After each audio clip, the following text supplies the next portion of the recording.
Hey, what's up everybody? So I've been telling you all for like a few weeks I would eventually get around to this list of my top 10 remakes that I wanted to see Square Enix do. So tonight I'm finally going to do this list. I made the list here. I knew the games that are on there, but I had to figure out kind of what order I'd want to see them in and why. And some of these games I'll just name, and then some of the games I will actually go into detail as to what I think would be cool about remaking these games or remastering them.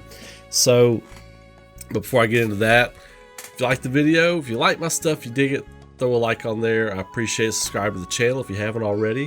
Hit the bell for all notifications so you know when I'm going live with new stuff. So, without further ado, this is my top 10 games from Square Enix that I want to see remade. So, Square and Enix. So at this point, it's been a long time since Square Enix merged brands, right? Merged companies.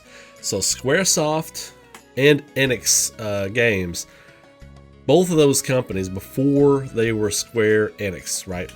People forget Enix had great games. The Star Ocean series was Enix. There were a few other games on here that were Enix, and we're going to talk about. But first, I will say number 10. I'm going to start number 10. We're going to do the top 10. Number 10, my number 10 most wanted game remade or remastered from Square Enix is Parasite Eve, the original Parasite Eve. If you never played Parasite Eve, find a way to play it. That is a great game. It has an eerie ambiance to it. It's a very Squaresoft game from that era.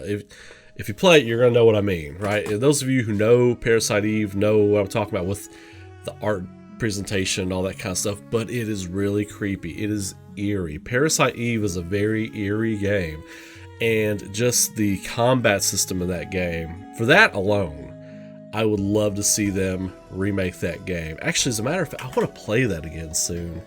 I'd like to play through. Now, I'll be honest, I did not like Parasite Eve 2 very much, and I think Parasite Eve 2 was kind of the one that killed the franchise for a lot of people, but I digress. Parasite Eve is absolutely worthy of a remake or a remaster. So, moving on. Number 9, Xenogears. Xenogears, okay, so this would be higher up the list for me, but you can play Xenogears now, and it's still incredible. That game is still incredible. The score is still incredible. The story and the characters are still incredible.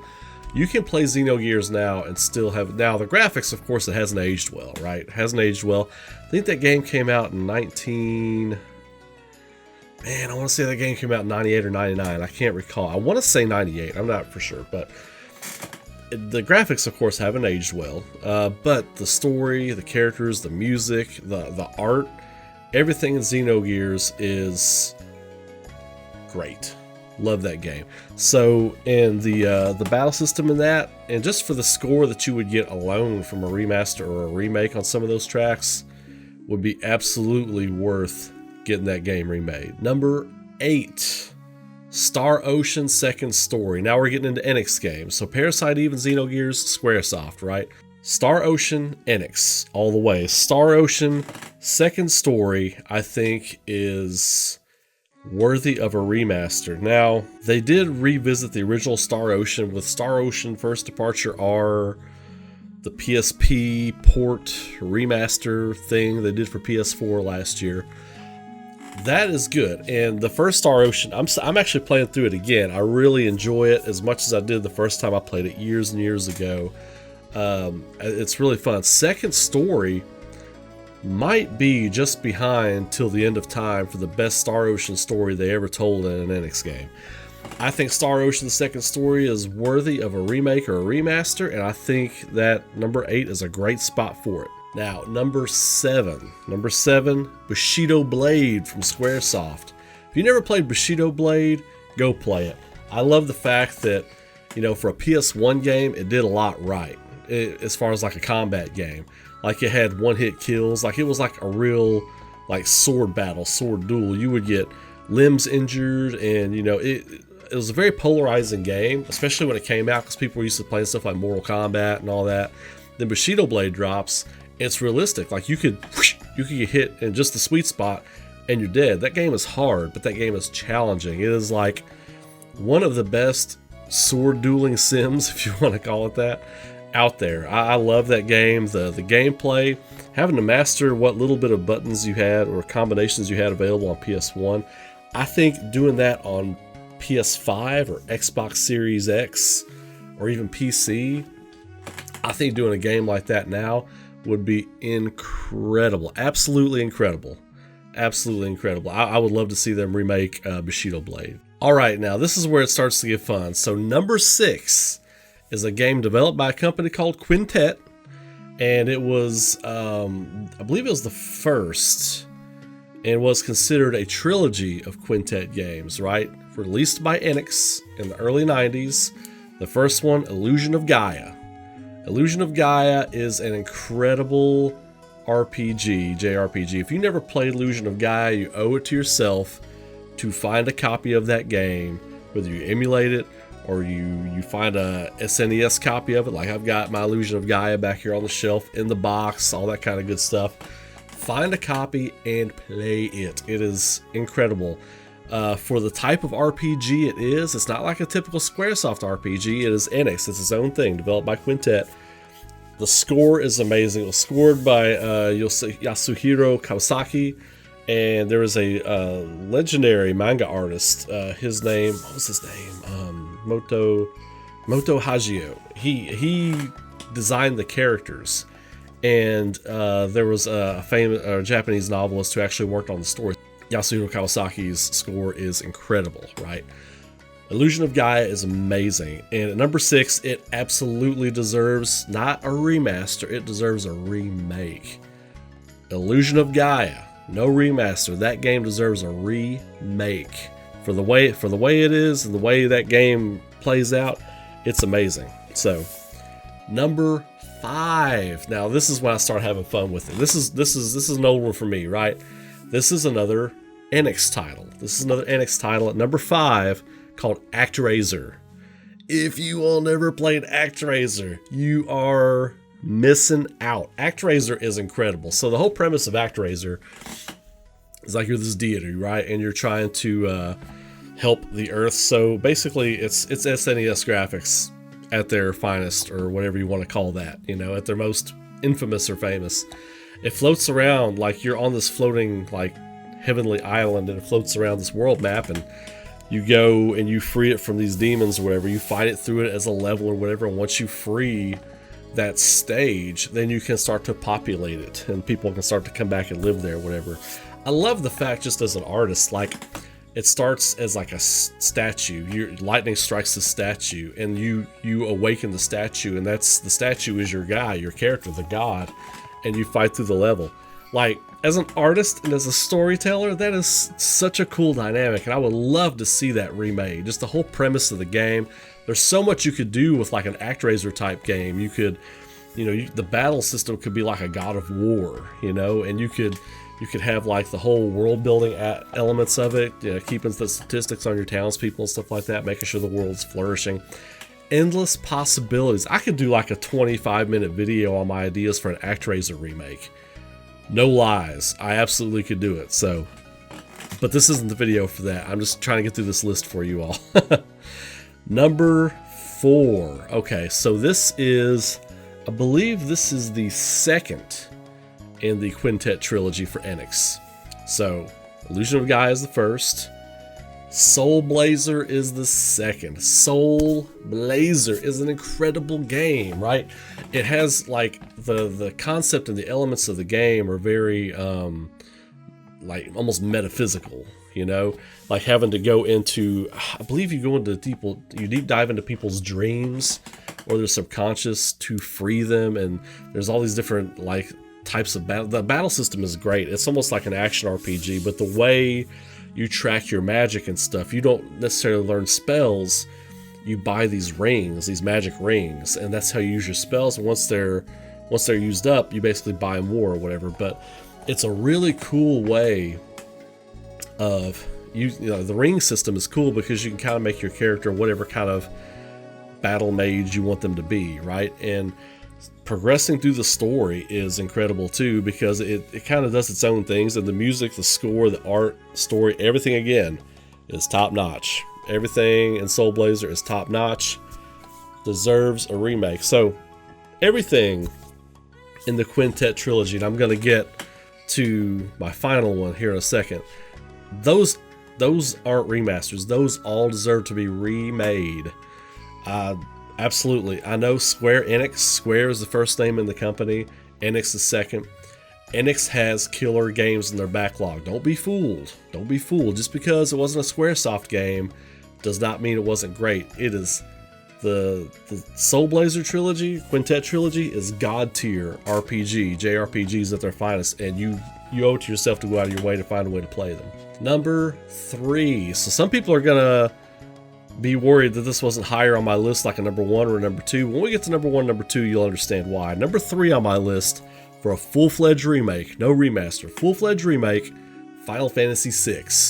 Final Fantasy VI, nothing else needs to be said. If you're watching on this channel and you're watching me talk about this list, Final Fantasy VI is an enigma how good it is. Like the story, the concepts, the deep, like, thematic things that you have to deal with the characters, the moral dilemmas of the characters in the story, even on down to the battle systems, how you progress, levels, like espers, all that kind of stuff, man. Like, Final Fantasy VI is a legendary title, absolutely deserving of a remake treatment. So obviously I know everything on this list can't be remade, but if I were to take just a few off this list that I want to be remade, Final Fantasy VI would be on, it would make the cut of the 3 or 4 on this list I absolutely want to be remade. Final Fantasy VI deserves a remake. I would love to see it happen. Number 2 on the list is the top of the Quintet trilogy. The Soulblazer trilogy, if you will, Illusion of Gaia trilogy, whatever you want to call it. A game called Terranigma. Terranigma is a fantastic video game that never got released in the United States. It was some kind of issue where Quintet closed down their U.S. studio. Enix is one of the two, closed down their U.S. licensing studio before the game ever came out. It got a European release. Just a few years ago, I played it for the first time. It is a masterful game. It is the height of, I feel like it's the height of Enix as a solo company as far as game design. The battle system is great, story's amazing, artwork is good. The score wasn't as good, I thought, as the Illusion of Gaia and Soulblazer, but it's still really good. Like, Soulblazer and Illusion of Gaia have an amazing SNES era score. Absolutely amazing. The one in Terranigma is good too, but it's just a bar or two below those two, so I don't know what was the deal with that, but it's a great game, just like Soulblazer, and it's a different kind of theme or whatever. It's a different type of game. It's the same type of action RPG or whatever, but as far as like some of the stuff that you have to do thematically or whatever in the game, it's a little bit different. So definitely worth going out of your way to check out, especially if you're checking out this list and if you're into the stuff I'm into on this channel. Definitely. Soulblazer trilogy, the Quintet trilogy from Enix, you gotta check that out. It's really, really good. Number 1, no surprise to any of you all, it's Chrono Trigger. Chrono Trigger is the number 1 game that needs to be a remake or a remaster. Actually, either one of these I would be fine with. With Chrono Trigger, it's a different kind of thing. Like, they could do a remaster kind of in the style that they're doing, like that Final Fantasy VII Ever Crisis thing, whatever that's going to wind up being, right? But I don't want it on mobile. It's got to be a console release. I think one of the cool things about Chrono Trigger is you can add a lot of stuff, like side quests, a side story, and going back and fixing things that you do in time or whatever, because it deals with time travel. You can go to any time. You can add eras to that if you did a remake. You could add different eras. Chrono Trigger remake, if you remade it, that could be a 100-hour game. Easy could be a 100-hour game. Now, here's the problem with that. You don't want to get too crazy with it, because what makes Chrono Trigger great is the intimacy of the game, the close relationships of the characters, and the characters being so well written. All the characters in Chrono Trigger have a really great storyline and a great concept behind them, And it's like when I go back and play Chrono Trigger, it's like going back and hanging out with old friends.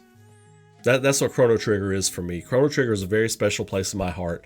Before I ever played Final Fantasy VII, before I played that game, Chrono Trigger was the greatest game ever made. It was the greatest game ever made. You know, I was a big Nintendo guy at the time. Zelda: Link to the Past is great. I played Chrono Trigger, changed my religion. That was it. Chrono Trigger, JRPGs, that was it for me after that.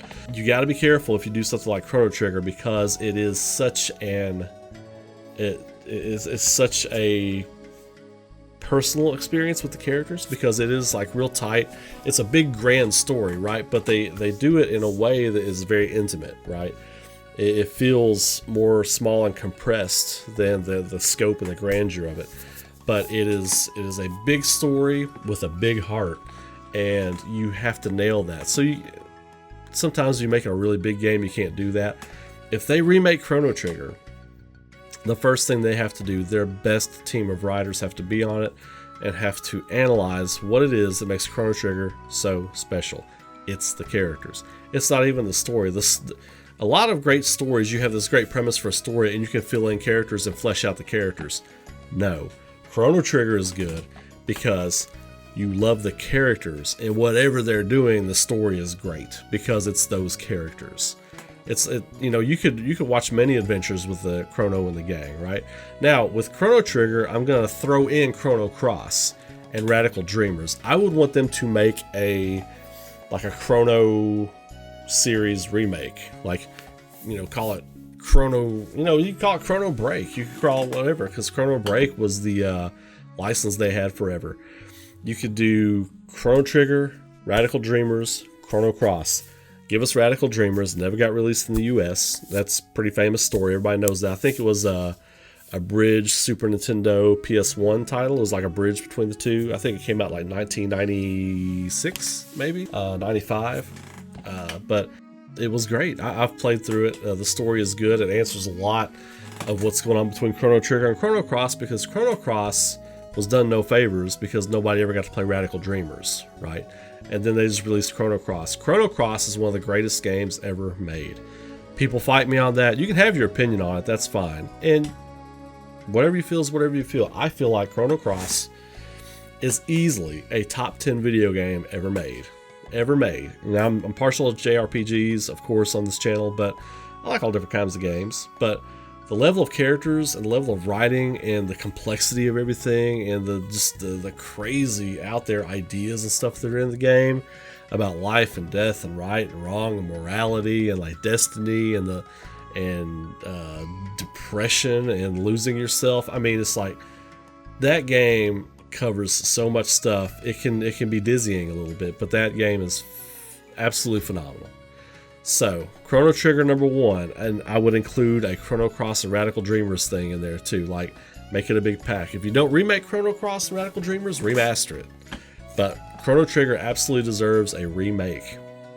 So again, the list: number 10, Parasite Eve; number 9, Xenogears; number 8, Star Ocean Second Story; number 7, Bushido Blade; number 6, Illusion of Gaia; number 5, ActRaiser; number 4, Soulblazer; number 3, Final Fantasy VI; number 2, Terranigma; and number 1, Chrono Trigger, or the Chrono series. We'll just put it that way. So what do you all think? I would be interested to see what you all think about, like, what your top 5 or top 10 would be. So throw that in the comments below. Let me see what you all think. That's just mine. Some of these games are have a personal attachment with me, and some of them I just thought were great games. So Square Enix, the Chrono Company. That's what they should be called. It's the Chrono Company. The Chrono Company. They also make that Final Fantasy series, but it's the Chrono Company. Square Enix has such a huge, diverse library of games. It's hard to pick just 10, but these were the 10 I went with. So let me know what you all think. I'll be interested to see that in the comments below. And as always, you'll have a great night. Be safe out there. Be good to each other. Keep rocking. And I'll see you all in another video very soon.